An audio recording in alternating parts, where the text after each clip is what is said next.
अस्सलाम वालेकुम जी। Supreme court से मैं हूं कमर मेकन, मेरे साथ मौजूद हैं राजा बशारत साहब और वसीम मलिक साहब। आज बड़ी अहम तरीन समाअत एक हुई है, बड़ी कम वक्त के लिए समाअत हुई है अरशद शरीफ शहीद के केस पर। सबसे पहले उसके ऊपर बात करेंगे किन की सिफारिश से केस लगाया गया, मकासद क्या थे और ये काजी साहब की शरारत कहें। सदीक जान साहब अभी थोड़ी देर पहले यहाँ मौजूद थे, उन्होंने कहा इसको शरारत कहें, इसको हम बदनीयती कहें, इसको चालाकी कहें या फिर मिसकंडक्ट कहें।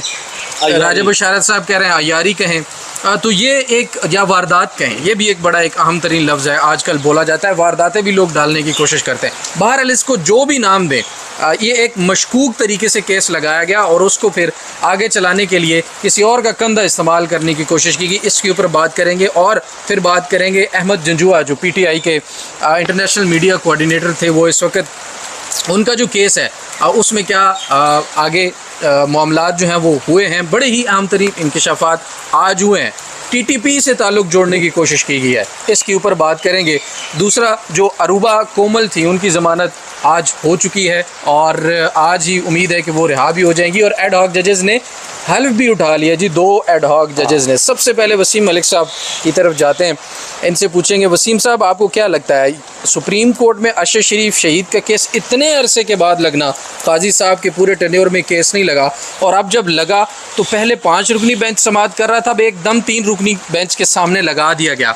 इसके पीछे आपको क्या कहानी समझ आती है और फिर केस जो है अब फिर गैर मुअय्यना मुद्दत के लिए मुलतवी हो चुका है? अच्छा देखिए, गुज़श्ता हफ्ते जब ये केस समाअत के लिए मुकर्रर होता है तो उसी लम्हे ही मैंने जब देखा कि वो 3 रुकनी बेंच के सामने मुकर्रर हो गया तो मुझे फ़ौरन से याद आया कि जब साबिक़ चीफ जस्टिस बल्दयाल साहब इस केस की समाअत करते थे, आज खुद नोटिस भी उन्होंने लिया था, तो उस पर तो 5 रुकनी लार्जर बेंच था। अब 184(3) का मामला है, उस पर 5 रुकनी लार्जर बेंच पहले समाअत कर रहा है, तो 3 रुकनी बेंच के सामने कैसे रख दिया गया? चलें, उस वक्त तक मुझे एटलीस्ट मैं बेनिफिट ऑफ डाउट इस हद तक चीफ जस्टिस काजी फैज़ ईसा को शायद आज भी देता हूँ कि मुझे उस वक्त सारी सिचुएशन का इदराक नहीं था। जब मैंने खुद से सवाल किया तो मैंने यही समझा कि मुमकिन है कि 3 रुकनी जजेस कमेटी के सामने तो ये मामला रखा ही गया होगा। अब 184(3) का मामला है, वो 3 रुकनी जजेस कमेटी से बाला होकर कैसे लगाया जा सकता है? उस वक्त कुछ लोग कह रहे थे कि जी वो चीफ जस्टिस काजी फैज़ ईसा साहब जो है उन्होंने जस्टिस मंसूर अली शाह को फंसा दिया और उन्हें एस्टैब्लिशमेंट के सामने ला खड़ा किया है और कहा है कि जी आप बड़े मखसूस नशिस्तों के मामले पर बड़े जमहूरी और बड़े चैंपियन बनते हैं, आए ना जरा ये केस सुने ताकि आपको भी पता चले। तो मैं इस थ्योरी को भी मानने से इनकारी था। मैं उस वक्त ये समझ रहा था कि देखिए, हर मामले का हर वो केस जो एंटायर एस्टैब्लिशमेंट है उसका बर्डन सुप्रीम कोर्ट के किसी एक मखसूस जज के ऊपर नहीं है कि वही केस सुने या चीफ जस्टिस काजी फैज़ ईसा सुने। जिस रोज मखसूस नशिस्तों के हवाले से फुल कोर्ट बना तो बड़े लोगों ने उसके ऊपर बहस की कि जी वो काजी साहब ने अपनी 2 तिहाई का रास्ता खुला कर लिया अपनी अमेंडमेंट, अपनी वो मुद्दत मुलाजमत बढ़ाने का। तो मेरा यही था कि हम हमेशा चीफ जस्टिस काजी फैज़ ईसा पे तनकीद करते हैं, लेकिन उन्होंने फुल कोर्ट बनाया। मैं इस बात की तारीफ करूंगा कि पता तो चलना चाहिए कि सुप्रीम कोर्ट का कौन सा जज इन गैर मामूली हालात में आइन के साथ खड़ा है, विल ऑफ द पीपल के साथ खड़ा है या विल ऑफ द पावर के साथ खड़ा है। ये भी कहा जा रहा था कि फुल कोर्ट बना है तो अक्सरियत काजी। एग्जैक्टली। तो अब मैंने उस दिन कहा कि ठीक है, अगर काजी साहब ने जस्टिस मंसूर अली शाह को फंसाने के लिए भी ये केस लगाया है तो जस्टिस मंसूर अली शाह का टेस्ट केस है, वो अगले 3 साल के लिए चीफ जस्टिस पाकिस्तान बनने जा रहे हैं, तो उन्हें ये केस सुनना चाहिए और मेरिट पे फैसला देना चाहिए। लेकिन आज क्या होता है, कमरा अदालत में इंकशाफ होता है कि चीफ जस्टिस काजी फैज़ ईसा ये 184(3) का मामला कमेटी के सामने नहीं रखते। मंसूर अली शाह साहब को पता ही नहीं होता, कमेटी के सामने नहीं रखते। ये कहना पड़ा कि गलती से ये केस इस बेंच के सामने लग गया। अब भी वसीम मलिक साहब सादा सी बात करते हैं। ये पहली बार हुआ कि चीफ जस्टिस काजी फैज़ ईसा ने 2 अपने इंतहाई पसंदीदा उनके फेवरेट व्हीलॉगर्स और आप कह सकते हैं यार एडहॉक मुशीर उनके मुशावरत से ये केस। अच्छा, मैं देखे बात सुने कि चीफ जस्टिस काजी फैज़ ईसा कानून से इतने नाबल्द हैं यार कि पहले उन्हें पता था कि ये 5 रुकनी बेंच के सामने केस था, उससे भी उन्होंने फिर 3 रुकनी के आगे लगा दिया। उससे पहले ये भी सोचे कि वो मशावरत लेकर काम कर रहे हैं, वो कितना ज्यादा इन्फ्लुएंस्ड है अपने पसंदीदा लोगों से। ऐसा और ये कहा जाता था कि कोई भी चीफ जस्टिस काजी फैज़ ईसा को अप्रोच नहीं कर सकता। और भाई अप्रोच वाली कौन सी बात है, यहाँ तो सामने किया गया और करके फिर वो काजी साहब से एक ऐसा गैर आईनी और गैर कानूनी काम करवाया। अब गैर आईनी तो नहीं कह सकते, मिसकंडक्ट कह सकते हैं आप। काम करवाया गया कि 5 रुकनी लार्जेस्ट बेंच, ये 184(3) का केस जिस तरह वसीम मलिक साहब बता रहे हैं, जजेस कमेटी के सामने रखने के बजाय उन लोगों के जो उनके पसंदीदा वीलागर्स है उन पर, कल भी वसीम मलिक साहब ने ये बात की थी, वो उन पर असरअंदाज हुए। उन्होंने कहा कि लगा दे ये मंसूर शाह के सामने। और देखें 3 रुकनी जजेस कमेटी के सामने ना रखना इस केस को एक बहुत बड़ा मिसकंडक्ट है, कानून के खिलाफ वर्जी है। अब क्यों बोल रहे हैं? 17 जुलाई का हाँ। Supreme court practice and procedure act के तहत जो 3 रुकनी कमेटी है, 17 जुलाई को चीफ जस्टिस काजी फायज ईसा को उसमें शिकस्त हुई है। वो अक्सरियत खो बैठे हैं, वो अब अपनी मर्जी के बेंचेस की तश्कील नहीं कर पा रहे। नोक पर वो केस लगवाना चाहते थे ना। लेकिन अब एक शख्स जिसके पास अक्सरियत नहीं रही, जिसके पास अक्सरियत नहीं रही, अब देखिए ना, प्रैक्टिस एंड प्रोसीजर एक्ट आया क्यों था? जस्टिस बंदयाल को कंट्रोल करने के लिए जी। अब एक एक्ट, अगर एक मुल्क में कानून ही पर्सन स्पेसिफिक बन रहे हैं और वो चीफ जस्टिस काजी फायज ईसा के लिए उस वक्त बनाया गया, फिर चीफ जस्टिस का बड़ा पसंदीदा कानून था, 6 महीने फुल कोर्ट लगाया, फुल कोर्ट बनाया अपने आते ही, इसको वैलिडेट किया। और उसके बाद साख्त क्या थी? जैसे सरदार तारिक मसूद बैठे थे साथ, तो जो बेंच कहा दिया जाता था बन जाता था। उसके बाद क्या हुआ? जस्टिस मंसूर अली शाह आए, उन्होंने भी बहुत हद तक चीफ जस्टिस काजी फायज ईसा को रेस्क्यू किया, आखिरी हद तक कोशिशें की। इवन के कह सकते हैं कि बर्दाश्त किया, इवन के ट्रिब्यूनल्स का मामला हो, इंतखाबात का मामला है, इवन के फौजी अदालतों का केस हो, रिसेंटली अभी बेंचेस बने हैं, चीफ जस्टिस काजी फायज ईसा को रेस्क्यू किया जस्टिस मंसूर अली शाह ने आम मौक़ों पर, और जस्टिस मुनीब अख्तर ने उन मौक़ों पर भी इख्तिलाफ किया। लेकिन फिर क्या होता है? फिर मैं अब इससे बढ़कर कोई यहाँ पर लफ्ज इस्तेमाल नहीं करना चाहता। इवन यार वो बात करते हैं जस्टिस इजाज़ असल ने जो खत लिखा उसमें भी जस्टिस मंसूर शाह ने, लेकिन राज साहब पता है क्या यहाँ पर मामला? आप अगर इसको कोई नाम देना चाहें, आपकी माशाल्लाह से उर्दू की लुगत बड़ी जबरदस्त है, मैं खामोश ही रहता हूँ तो ये एक ऐसी अय्यारी थी। मैं आपको बताता हूँ, प्रेपोजिशन सुने ना। एक शख्स जो आज तक आपको रेस्क्यू करता आया कमेटी में बैठ के, अगर उसने सिर्फ एक मामले पे, मखसूस नशिस्तों के मामले पे अपनी आप से अलग राय दी, तो आपने क्या किया? कमेटी में रखे बगैर उसकी अदालत में मुकदमा लगा दिया। बिल्कुल। और वो वाला भी जो इतना सेंसिटिव, और ये बिल्कुल उन दो जो गैर आईनी मशीर फेवरेट उनके वीलागर्स, एडाक मशीर, लफ्ज़ गलत है, ये वाले की तशरीह गलत है, एडाक मशीर, उनके कहने पर इंतहाई अय्यारी से, जिस तरह वो मशीर इंतहाई अय्यारी से, वो उनकी, आप उनके साथ कहीं बैठे ना अगर तो उनकी शक्ल से वो अय्यारी टपकती है ना। उन जो मशीर है, जो मुशावरत देने वाले, उनकी शक्ल से अय्यारी टपकती है। वो आपको हर मामले में, हर मामले में वो जैसे मंसूर शाह पर तनकीद करते हुए नजर आएंगे, क्या वो अपने वीलॉग में या ट्विटर पर, एक्स पर। देखिए ये आपका इशारा उसी तरफ तो नहीं है कि माजी में जस्टिस मंसूर अली शाह साहब जो थे वो साबित करते थे कि वो बड़े जबरदस्त जज हैं, मुअज़्ज़ज़ जस्टिस मंसूर अली शाह, और आज उनको एक तज़हीक अमेज़ उनके साथ और इंतहाई अय्यारी से। लेकिन देखिए मैं हमेशा नहीं, कब मैं हमेशा ये कहता होता हूँ यार, इंसान की बदनीति को, अब मैं वसीम मलिक साहब या मलिक साहब मेरे अंदर झांक कर ये परख नहीं सकते कि मेरी नीयत क्या है। इंसान के एक्ट से जो वो अमल करता है उससे नीयत जांची जाती है ना। परखने का पैमाना तो यही है ना। जो बदनीति आज दिखाई गई वो इंतहाई, वो कहते हैं ना, किबरा वासिफ अली वासिफ रहमतुल्लाह अलैह कहते हैं मलिक साहब के हर चीज़ को अपने घर से बड़ा प्यार होता है। अगर आप किसी को धोखा देंगे ना, पूरी दुनिया का वो ट्रैवल करके आप ही के घर में डेरे डालेगा। और जो अय्यारी आज दिखाई गई ना, ये केस लगाकर, वो अय्यारी वहां से ट्रैवल करके ना कोर्ट रूम नंबर 2 से वो वापस उनके घर पहुंच गई है। बिल्कुल ऐसे ही है नाज़रीन। 3 रुकनी कमेटी के सामने ये मामला रखा जाना चाहिए था। 3 रुकनी कमेटी फैसला करती है कि ये मामला 5 रुकनी बेंच के पास जाएगा या कौन से बेंच के पास जाएगा। बड़ा इसके ऊपर लार्जर बेंच भी बनाया जा सकता था, लेकिन जस्टिस मंसूर ने जो आज कहा कि उनके इल्म में ही नहीं है, ये अचानक केस जो है वो लगाया गया है और 3 रुकनी जजेस कमेटी में भी नहीं रखा गया, ये वाज़े तौर पर एक मिसकंडक्ट है, कानून की खिलाफ वर्जी है, जो कि चीफ जस्टिस काजी फायज ईसा के पसंदीदा तरीन कानून में की जा रही है, जिसके लिए उन्होंने 6 महीने एहतजाजन अपने चैम्बर में बैठकर काम किया बंदयाल साहब के दौर में, और कहा कि जब तक ये कानून नाफिजुल अमल नहीं हो जाता मैं अदालत के अंदर नहीं बैठूंगा। अच्छा, दूसरा बशारत साहब, राजा बशारत साहब, ये बताइएगा, एक और मामला अहमद जंजुआ का भी आज हुआ है, केस की क्या तफसीलात है, आप क्या समझते हैं? ये रियासत किस तरफ जा रही है? मुझे जो आज मुझे अदालत को बताया गया, पुलिस ने अदालत को बताया जी कि वो TTP ने बारूदी मवाद दिया, वो सेंट्रल सेक्रेटरीट में रखा गया, कोई लिंक सुन के तलाश। मुझे यहाँ पर याद आता है एक, वो मैं अक्सर दोस्तों को कहता होता हूँ कि बाज़ लोग जो डिक्टेटर माइंड होते हैं ना, वो कहते हैं कि ज़ुल्फ़िकार अली भुट्टो जो है ना वो बड़ा जमहूरियत और जमहूरियत पसंद और आइन और कानून का बड़ा चैम्पियन, लेकिन वो था फ्यूडल माइंड और वो डिक्टेटर था अपनी ज़ात में ना। गो के उसे बहुत अच्छे काम किए ज़ुल्फ़िकार भुट्टो ने पाकिस्तान के लिए, इसको आइन दिया, सारा कुछ दिया, लेकिन ये है कि वो हमेशा तनकीद बर्दाश्त नहीं करते होते थे। एक दफ़ा ये हुआ जी कि वो मोहम्मद उस्ताद दामन लाहौरी बड़े मशहूर शायर है, वो एक फेवरेट भी? हाँ, मेरे फेवरेट। मैं तमाम शायर को पढ़ता हूँ, शायरों को पढ़ता हूँ।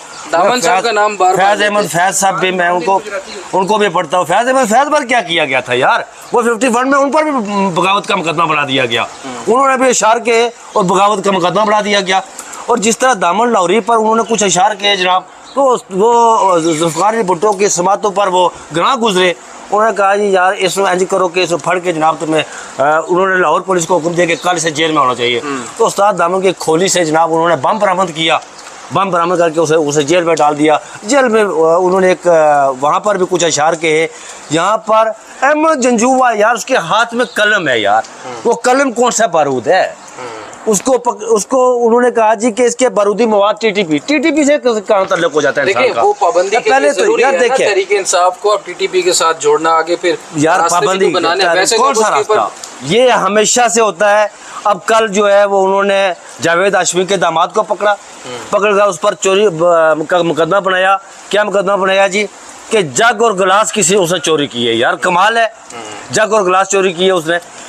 ये रियासत, अच्छा जब इसका केस इस्लामाबाद हाई कोर्ट में था, ईमान मज़ारी ने वहाँ पर उसकी वो फुटेज चलवाई कोर्ट के अंदर, उसके घर से अहमद जंजुआ को गिरफ्तार किया जाता है और FIR में करा जाता है। वो श्रीनगर पर ट्रैवल कर रहा था और उसके मैं सिर्फ इस पे एक जुमला कमाल है, एक जुमला, अगर कोई मुहज़्ज़ब मुल्क होता ना तो इस वक्त IG इस्लामाबाद समेत बिल्कुल ऐसा इस्लामाबाद पुलिस है ना, वो सख्त सजा उसे दी जाती थी। यानी हमारे इंटेलिजेंस का फेलियर देखिए, हमारी पुलिस का फेलियर देखिए। एक शख्स शापर में बारूद उठाता है और दूसरे शापर में क्लाशर यार आप मेरे, और वो चेक पोस्ट को जाने खरामा चल रहा है। 2 दिन पहले आपको बात बताता हूँ, हमारे कोटली से तल्लक रहने वाले मेरे ही पड़ोसी वो 2 लड़के, उसकी वालदा उनकी मैनचेस्टर गई, वो ब्रिटिश, आपको पता है मिरपुर कोटली हमारा सारा ब्रिटिश है। तो उन 2 लड़कों को बरतानिया पुलिस ने मैनचेस्टर एयरपोर्ट पर उसके साथ बड़ा नारवा सलूक और मारा। और फिर जब वो मामला आगे गया तो रियासत ने सबसे पहले उन पुलिस वालों को बरतरफ किया। बरतरफ करने के बाद उन पर केस चला दिया। वो मजहब मुल्क की बात करते हैं, मजहब मुल्क वो है, ये मजहब मुल्क है यार। ये होती है कानून पर अमलदारी, और इस तरह से मामला जो है वो होने चाहिए। पाकिस्तान के अंदर लाकानूनियत नाज़रीन 2 सालों से ज़्यादा अर्सा हो गया। अब फिर देखिए वो जो सईदा, क्या नाम है उसका, तो अरूबा उसकी जमानत हुई जी, वो कहा गया 11 लाख अकाउंट चलाती है यार। कोई ये कोई इंसानी कैपेसिटी है? 11 लाख अकाउंट्स का लगाया गया और वहाँ पर साबित करने के लिए एक लाइन भी नहीं थी उनके पास, कोई सबूत की बोलने के लिए, दिखाने के लिए एक टुकड़ा भी कागज का नहीं था। मेरे कमर साहब, वसीम साहब, ये बंदा मान भी नहीं सकता यार कि 11 लाख अकाउंट चलाता है। इंसानी कैपेसिटी है, इंसानी मेरे में। अब अदलिया को, वसीम मलिक साहब और राजा बशारत साहब, अदलिया को मुझे इस पर जरा थोड़ा सा रहनुमाई कीजिएगा। आप दोनों कम से कम मेरे से बहुत सीनियर है। ये अदलिया को इसके ऊपर अब देखना होगा कि भाई इतने बेतहाशा थोक के हिसाब से केसेस बनाए जाते हैं और लोग छूट जाते हैं, ना सबूत है, ना गवाह है, ना कोई सर है, ना पैर है। इसके ऊपर अदलिया को भी मेरे ख्याल में आपको वाज़ेह तौर पर बिल्कुल देखना होगा और बनानी होगी कि बेगुनाह लोगों को देखें। पाकिस्तान के अंदर सजा, कोई सजा नहीं है। अवाम की ताकत, मैं एक बात आपको बताता हूं, जो वो चक्कर लगाए जाते हैं। कमर साहब, मैं आपको एक बात बताता हूँ, जो अवाम की ताकत होती है ना, अवाम की ताकत, मुँह जोर जो दरिया होता है उसका आप रुख मोड़ नहीं सकते। अवाम की जो ताकत होती है ना, ये मुँह जोर दरिया की मानद होती है। आपको याद होगा कि इंतखाबात से कबल कमर साहब, वो हमारे एक बड़े सीनियर दानश्वर हैं। अब मुझे नहीं पता कि वो दानिश कहाँ बेचते रहे, क्या करते रहे, वो एक उन्होंने नैन साहब? कॉलम्स ऑफ सीरियस लिख मारी उन्होंने। वो लिखते रहे बांग्लादेश मॉडल की, फिर वो पता नहीं मुतनफ़र करते रहे अवाम को पाकिस्तान तहरीक इंसाफ से, उनके कारकुनों को डराते रहे, सारा कुछ करते रहे।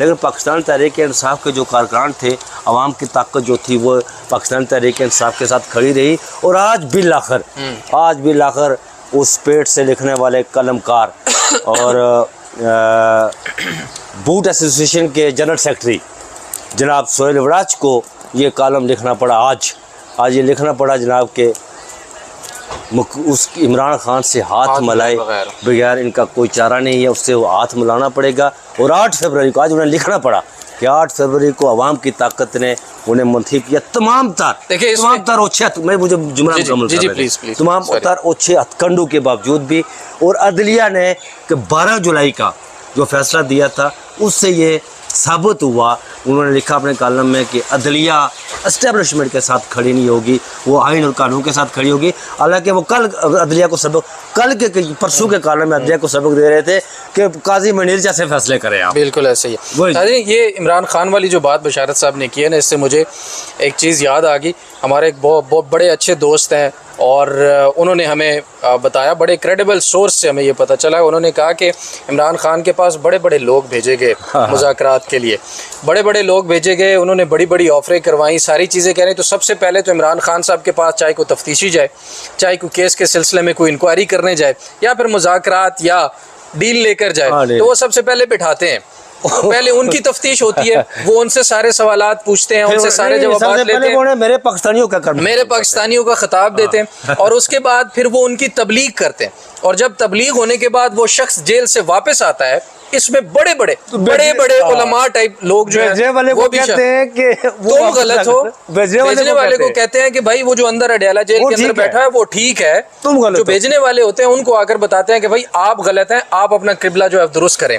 खैर जी उनसे ये तो नहीं पूछते कि तागूत किसे कहते हैं। अब ये मैं कंफर्म करूंगा। राय साहब आखिरी क्लोज करते हैं, मुझे ये बताइएगा, डॉग जजेस भी आज 2 हल्फ उठा चुके हैं। मियां आलम खेल साहब जो है, मज़हर मियां आलम खेल साहब और जस्टिस रिटायर्ड तारिक मसूद दोबारा से अब जस्टिस तारिक मसूद हो गए हैं। इनसे कितना फ़र्क पड़ेगा, क्या तब्दीलियाँ आ सकती हैं, फ़ायदा होगा नहीं होगा? अवाम के टैक्स के ऊपर 1-2 नए जजेस लगा दिए, ज़ाहिर लाखों के अंदर उनकी तनख्वाहें होती हैं। आप क्या समझते हैं इस बारे में? देखिए, अगर वो ये काम ना भी करते तो लाखों रुपए उनको मिल ही रहे थे पेंशन की मद में। ठीक है। अब खबर आपको दे दूं। जी। खबर ये है कि ये दोनों जो एडहॉक जजेस साहिबान हैं, कल से ये बेंच में शामिल हो रहे हैं और मुकदमात की समाअत का आगाज़ कर रहे हैं जी।